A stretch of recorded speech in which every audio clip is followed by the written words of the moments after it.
introduction. Thank you. Okay, so now I'm going to start my presentation. I'm Ken, and for my DP3 class, I designed an air purifier for Chinese class for the schools. And before I introduce my project, my design, I'm going to talk about the background. So in the past year, in China, the air pollution becoming a big problem. So according to the Chinese government report, yearly around 35,000 to 50,000 people die because they're suffering about the disease, about the air, polluted air. Because the polluted air, they have many like chemical dust in there. If you take inside of your body, you may get disease. And especially for the children and the elderly people, they're more easy to vulnerable to air pollution related disease. So based on that, I started my research and I noticed that there is several lack of Chinese schools. They don't have the air purifier or some similar stuff to clean the air. So what I want to do is design an air purifier, especially for the use in the classroom environment. So about the stakeholder and opportunity, here my target user is going to be the people in school, like the students and the faculty working in schools, and the customer going to be the school or the government. Because what I'm thinking is the school can buy my machine directly, or the government's gonna to buy this and send them to school. So what I'm thinking here is, because the air pollution is a big problem and it's still not solved yet, so it's going to be a big opportunity, and the market is huge. And maybe in the future, using my kind of air purifier in the classroom could be a standardized. After that, I start to interview with students, parents, teachers, and people who work in the education system. So what I get from the interview, first I'm going to talk about the students I interviewed. So what I get from them is they're sitting in the classroom, and in the bad days, they barely can open the window. In case in the classroom in China is like almost like 40 to 50 people sitting inside of the room, and they're breathing the same air in the room. And if they don't open the window to get the fresh air, the air quality goes to bad very quickly. That even they open the window, they cannot get the fresh air. So that's the problem. That is the point. And some parents, they're worrying about their children at school. So they did advise to the teacher or the president of school to equip the air purifier, but the school denied. I was wondering why the school denied to do so. So I asked the teachers at school. So what I got is some schools once equip the air purifier, some schools don't.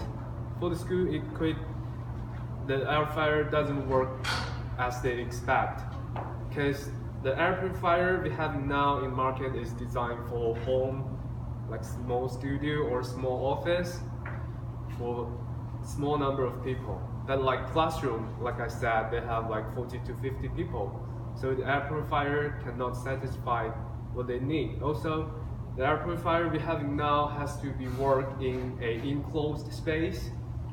Then it can clean the air. If you open the window and turn on the air purifier in the same time, it may not work that perfectly, because you're cleaning the air in the same time, you're getting the bad air coming in. And so based on that, I have a look on the market, trying to know what we have now. So like I said, it's all designed for small spaces. and the price range from like several hundred Chinese yuan to like 3,000 Chinese yuan. The price changes based on the CARD, what is called Clean Air Delivery Rate. So if they have the big rate, which means it's expensive and have more power to clean the air. So based on what I did in the research, I started to build my ideas. So the first idea I come up is a personal type air purifier. It's like a mask, and you can wear it. And it have two small air purifier on each side, and it can clean the air, and you can get the fresh air directly. And my second idea is like a small air purifier that can attach on the table, and it can suck in the air from the back and blow the fresh air from the front to the face. And my third idea is about an air purifier that is fit on the side sliding window, because in China, almost 90% of the classroom using the side sliding window. Because the reason for using side sliding is because too many students sit in the room, and side sliding can save some spaces. And also, this can let more sunshine come in because it has less frame. So after I got my initial ideas, I take these ideas to get feedback with the person I interviewed. And what I got is, for my first and second ideas, which is the personal type air purifier, the school said if they have to buy each student one of that, school have to pay a lot. And also the parents, some parents, they don't want to pay for that because they think the school have to pay for their children because the children are studying in there. So, but my third idea, I got the feedback from the president and who worked in the educational system. They thought that may be more acceptable ideas. So I continue with my third idea, and then I did the technical research. I want to know what kind of technology I can use in my project. So the first thing I noticed is called ventilation system. That is the thing like we use in this building, the tubes. There may be some big machine on the top floor or some place to clean out air and deliver the clean air to each room. And also it may have a heat exchange core inside of it to heat up the air during the cold day. But although this kind of system have a high efficiency on cleaning airs, but the thing is, in China, the classroom, the buildings, they don't have this kind of system built. So if they want to use this kind of system, they have to kind of upgrade the building. That's going to cost a lot of money and time. Usually schools don't have that much money and time to do the upgrade. And another technology for air purifier, I noticed that is called magnetic iron air purifier. So for normally the air purifier, they use filter, but for the dust, they have different size. So for the filter type, they can only clean the dust in this area. But the negative iron is small and more active than that. It can clean much better than that, have more high efficiency to clean the air. And also the negative iron is also good for our human bodies. If you stay in a place have more negative iron, your brain can like run faster and think more, which is also good for the student at school. So finally, I narrowed down my ideas and I decide my final direction is to design an air purifier that can fit for the side sliding windows of Chinese schools. And here is my sketches trying to develop the shape and sketches about the details. And here is the final sketch, the model. And for the size, because the different window have different size, it's hard to fit all the windows by one size. So I generate like from S size, M size to large size air purifier that can fit different size of windows. And here is the exploded wheel. So in the center, you can see there is a negative iron generator that can create negative iron. And here is how I'm gonna make it. So for the shells, front shell and back shell, I'm going to use the injection mold to build that. And for the other frames, I'm going to use the extrusion molds because they have the same section, so that is more easier. And in the last, I'm going to talk about marketing, about why schools may choose my design. Because for what we have now in market, the price is like 2,000 something if you want to use in a classroom that size space. But mine is only cost like 1,000. Because I searched, like I said, this part, the main part to generate the negative iron is cost like 600 Chinese yuan.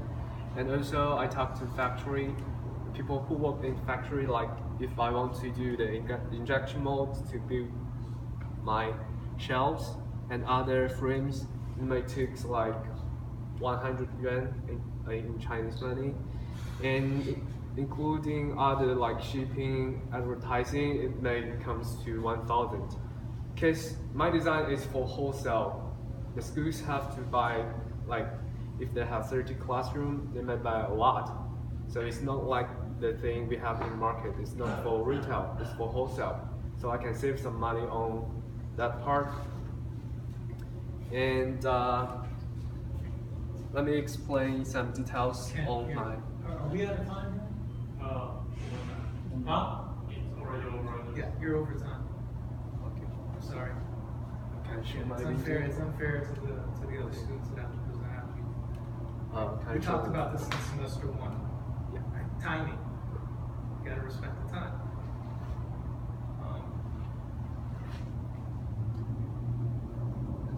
Comments, John? Well, what you presented so far is looks like you covered pretty much everything. I didn't see again the part breakdown, but at least you're giving some kind of, you're saying something because what's out there and how you're saving money on it. Your book covers pretty much everything. Your sketches were okay because it's a very simple part.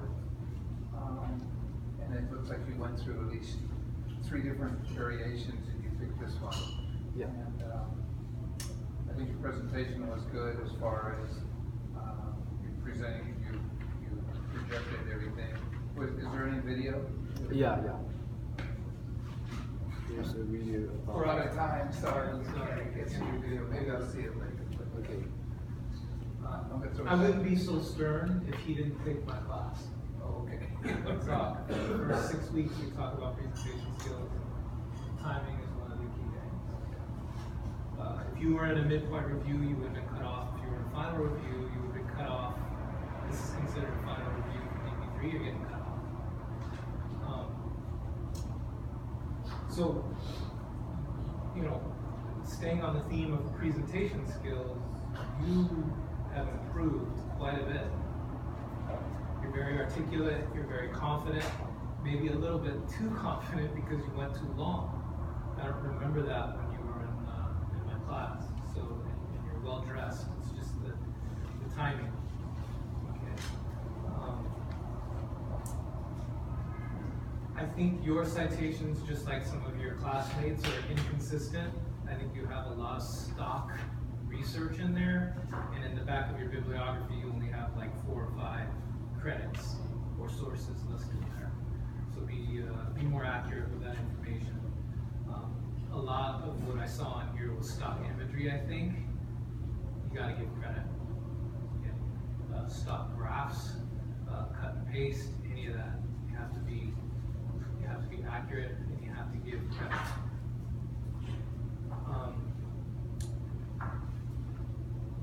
So I see a project here that has gone through the industrial design process, but the iterative steps that are required, you aren't showing a lot of strength.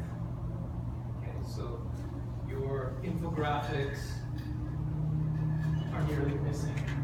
Like I don't see any effort on trying to create graphics that help explain information. It's all cut and paste image and text. Okay,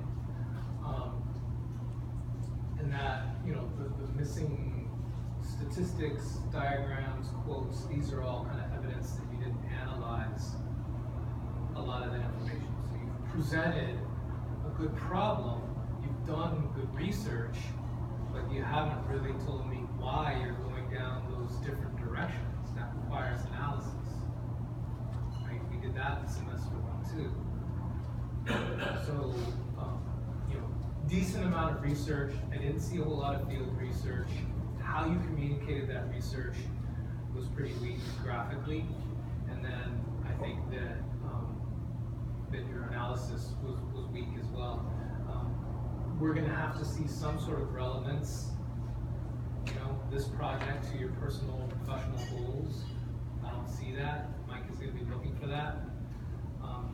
Yes, you're consistent with your branding, these kind of cool grays and blues, but it's not strong.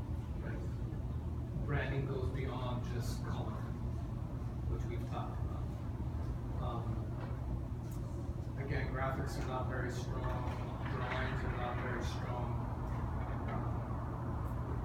and the lack of exploration from most of you is pretty consistent that you weren't doing enough mock-ups and evaluations and testing. You weren't doing enough sketches. I'm certainly not seeing them in the book. I think you talked about cost a little bit, where a lot of other people didn't. And then 3D models, I suppose, are fine. The models are fine. Didn't see a whole lot of, I think this goes back to exploration, brainstorming, mapping, certainly not enough sketches. Most of your deliverables, I think I've already talked to you about your presentation. And this last comment is for everybody. So everybody who was hopefully here about 40 minutes ago, Peter, you're shaking your head, you weren't here, so I'll repeat it. I recommend that all of you do some sort of drawing related to your project that features your real drawing skills. You're capable of doing if you apply yourself. Okay, so that's one. The other thing that I want to warn you guys about is I just texted Mike. I said if there's a single spelling or grammar mistake, that you will not pass. You guys have all made that very simple. Okay? I think there's one student that I've told that really leveraged Joy's services. Okay? I've seen spelling errors, grammar errors throughout people's journals and most presentations. A single spelling mistake, you will not pass. Right? Nobody's hearing that for the first time. We started talking about that in semester 1, right, John? Okay. All right. It'd be beneficial as what I told this morning about the light out. We'll end with John's illustrious story. It's a true story. Some years ago, I applied to recruit 25 people.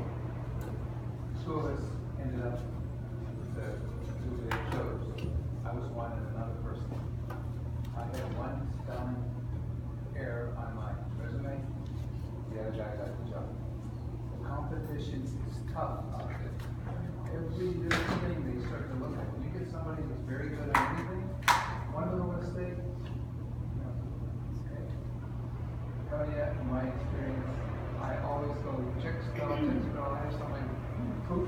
stuff over and over and over again, I still make mistakes. You know, I can draw a line faster than, I can draw a picture faster than say words, but that's not what people look at. So, keep that in mind.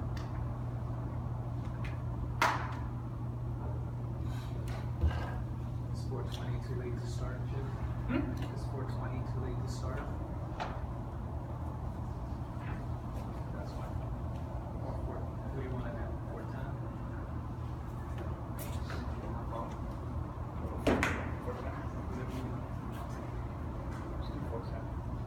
See everybody in 20 minutes, not before. It's 4:45, right?